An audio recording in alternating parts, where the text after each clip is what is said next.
Hello. After memorably finding Shirley Hughes on our Christmas tree this year, we thought you might like to consider what you would like to find underneath. So we have some of our picks of the year. Here we go. And I'm going to start with one of my absolute favourite books this year, I Am the Seed That Grew the Tree, selected by Fiona Waters with huge sensitivity, I think, and illustrated by the excellent Fran Preston Gannon. It's a nature poem for every day of the year. It's a lot of poems and a lot of very, very beautiful pictures. People always say this about books, it's a book for all the family, but it really is. So I'm going to be buying it for my mum this year, and she is 87, but very suitable for the 5-year-old in your life as well. You can happily while away an hour just drifting from page to page. You're probably going to want to look at whatever the poem is for your birthday to start with. And they've got some lovely seasonal poems, so today's the 14th of December, and then on that there's a kind of beautiful wintry double page spread of poems you're just going to really enjoy. You'd be crazy not to have this book. Poetry is so important, and I really think that this is going to ignite the poetry fire for children, for a new generation. It's one for every school as well, I think. Every school should have it, and every family should have it. One of my favourites is The Human World, which I need to spend more time with to find out the riches that are within. But it really does cover mankind's achievements, histories, how we became the civilised community that we are, but from humble beginnings through most of the ancient civilizations. It covers all kinds of achievements, so I kind of think a wonderful book to dip into endlessly, certainly for children from about 6 or 7 upwards. My first pick is The Secret Garden, and this is a beautiful Mina Lima edition. This, I think, is the 5th book that Mina Lima have created in this style, and there are lots of beautiful illustrations and interactive elements throughout, so just fold out bits and letters, and it's just very, very beautiful. So it brings the classic story of The Secret Garden to a new generation through different elements. That's so lovely. That's the first time I've seen the inside of that book, and it's really, and The Secret Garden is all about secrets, so it really lends itself to that style of book. The other ones were Peter Pan and The Jungle Book. Yeah, and Beauty and the Beast. I think Collection of fairy tales. Yes. Yeah. My first choice is Forgotten Beasts, which is a sort of amazing list of extinct animals going really far back to the Pleistocene and further. Really enormous, amazing creatures. I think this kind of ancient scorpion was 2.5 meters long, and you get all sorts of crazy creatures. But I love the writing as well. It's there's always this little sort of conversational paragraph. They're fun and funny, and he's obviously really excited by the prospects of these animals, as a child would be, of course. So yeah, that's a wonderful kind of watercolory book to explore. And the writing's enjoyably quirky. It is, yeah. As well. Not your typical kind of natural history book, for sure. Yeah. Going further back into history, the Dictionary of Dinosaurs, it's illustrated by Dieter Braun, and it's a rather beautiful dictionary of dinosaurs. It covers all the suspects, but they're just rather attractively presented. You get the map of where they exist and a little lozenge of particular information, but very attractively presented. And again, for any dinosaur enthusiast in your life, it would be something rather magical, I think. So that's one of my other picks.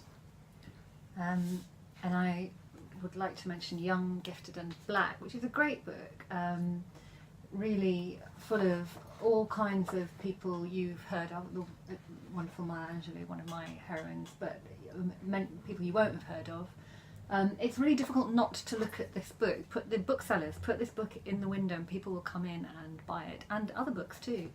But one for every school, but one for every family as well, I think. There are lots of other books like this, Goodnight Stories for Rebel Girls, The Good Guys, Boys Who Dared to Be Different, and they're all worth a look, but of them all, this is my favourite. You will learn things, but you will be visually entertained as well at the same time. An important, powerful book, I think. My second choice is another fiction, which is Pages and Co. Tilly and the Book Wanderers by Anna James. Tilly discovers that she can travel into books, and as a bookworm, it's something that I wish I could have done as a child, meet my favourite book characters. And so Tilly meets Alice in Wonderland and Anne of Green Gables and other characters, and it's really fun. It made me remember why I love reading and why I love books, and there's a great mysterious bad guy, which is always fun to read about. And yeah, I really enjoyed it, and it's got a beautiful under jacket as well, which is always fun.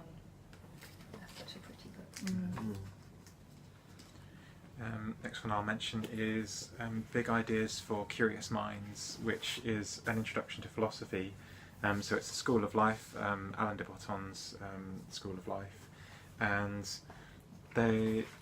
all the ideas in here are really beautifully set out. There's not too much jargon. There are kind of questions that children will naturally ask about sort of learning to say what's on your mind, what's normal and what isn't normal.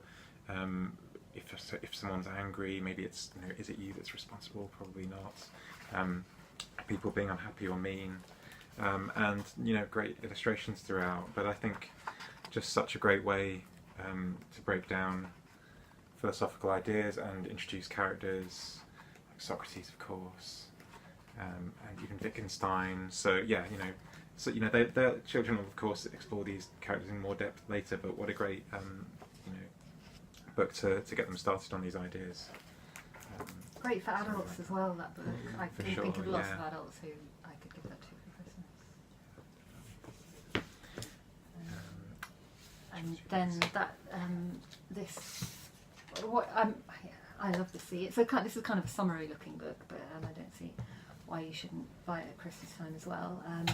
Illustrated by the always talented Emily Sutton. Every part of this book is beautiful. Really, and kind of beautifully and lyrically written. It will make you think of your summer holidays by the sea. There's quite a lot of information in it as well, but kind of poetry too, and all different aspects of the sea. Includes things like a bit about knots and bits about what we need to do to look after our sea, and oceans all over the world. I can't really recommend it highly enough. Every page has something wonderful on which to rest your eyes. Although that's a page full of plastic in the sea. Something we should all think about. But lovely. Nicola Davis, who wrote it, does this kind of thing so well. Yeah. The Good Guys, Margaret mentioned the many versions of books like this that there are. I was very happy to see something like this come along.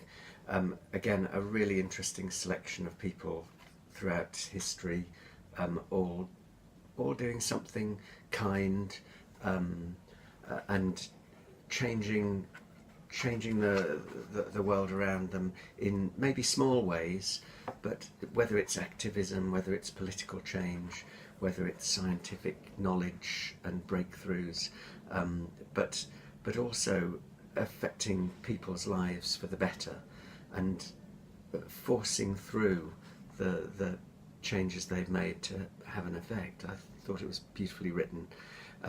Again, you can dip into this endlessly, and a great book for a family to have and a school. certainly from the ages of 8 up. And this is For Everyone by Jason Reynolds. It is for everyone. Yes, it is, and it may look small, but it is mighty. It's a letter written in the form of poetry from Jason to the reader, and it's all about not giving up on your dreams, even though it can be very tempting. And as someone who was quite late to loving poetry, I particularly enjoyed this one, and in fact read it 4 times in one day. I read it to myself, read it out loud to my parents, the list goes on. So I really recommend this as a great kind of life-affirming read for everyone. An alligator's mouth record, same book 4 times in a day. Yes, Yeah. indeed. I've read a little bit of the introduction where he was saying it was quite a spontaneous creation. I think when he started it, he didn't really know Yeah, where it was going, and that's quite a nice. which unusual happens for thing. dreams that you have. Right, You don't know yeah. where it's going to lead. And Yeah. Yeah. And this has been a great year for poetry, I think, as well. Yeah. There's lots to enjoy. And the last one, I think, is I want to mention what's the difference. 40 pairs of the seemingly similar. So you'll have things like what's the difference between a grasshopper and a cricket, or a barn owl and a snowy owl, and that kind of thing. A rabbit and a hare, and actually quite small, things that we kind of think of as very similar, and there's sometimes really huge differences between them. A deer and a reindeer, a bee and a wasp, a crocodile and an alligator. So just such a clever concept, not too much information on each page, really fascinating facts. And I've been pleasantly surprised at how well we've been selling this from around the front of the shop. So that's definitely one of my picks as well. And I guess now we'll move on to our picture books.